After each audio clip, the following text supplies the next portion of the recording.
Hi, it's Dwyer, gamblersadvisory.com. Remember, the opinion you should follow should be your own. Just consider this video to be a second opinion from a complete stranger online. First, let me say, for those of you expecting economics, I'm going to stop making economics videos on Dwyer 70905. I'm going to shift those videos over to a different YouTube account, Esquire 777.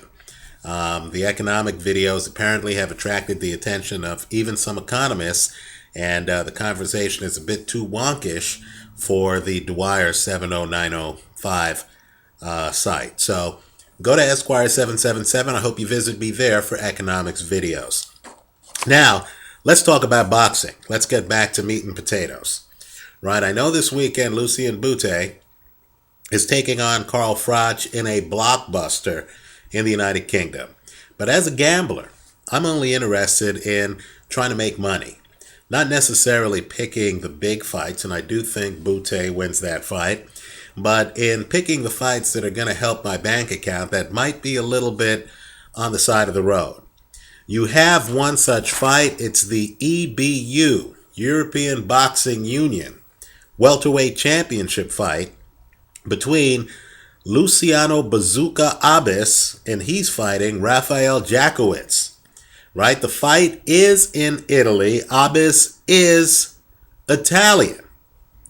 But let's just say that I expect Jackiewicz, who is a minus 200 favorite, to win the fight for a host of reasons. The first, of course, is that these two guys fought already. Jackiewicz beat him by a wide, unanimous decision in 2009 in Poland.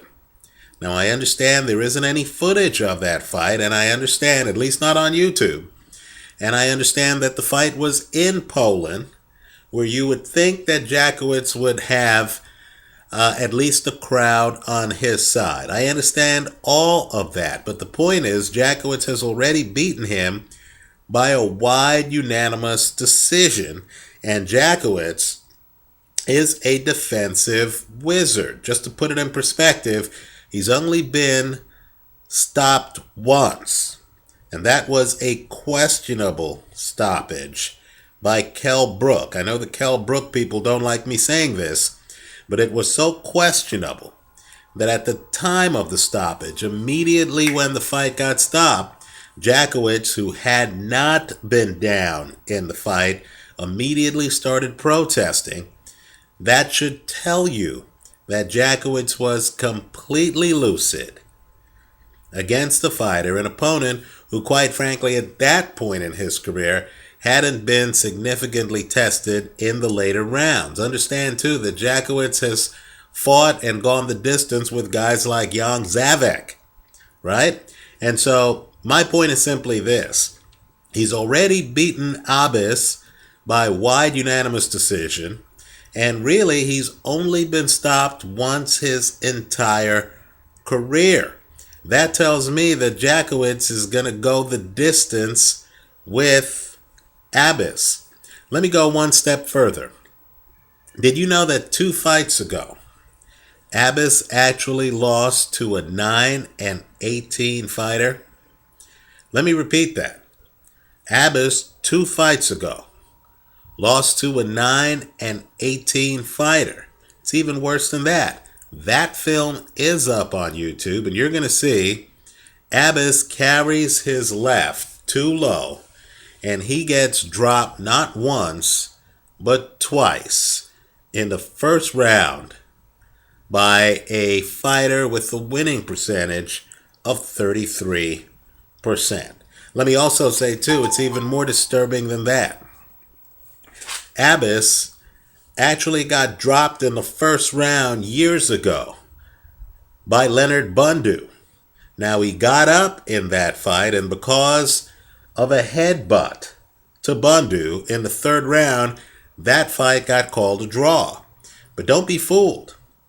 He got dropped in the first round of that fight. I have to question his ability to take a punch. I believe he keeps his left hand a bit too low. He's vulnerable to a punch over that left, a high right hand. Let me also point out, too, that Jackiewicz keeps his hands high. So it's not hard for him to throw high punches. Let me also point out, too, that Abis has a bigger nickname than his record, even though they call him Bazooka. He has a less than 50% knockout ratio.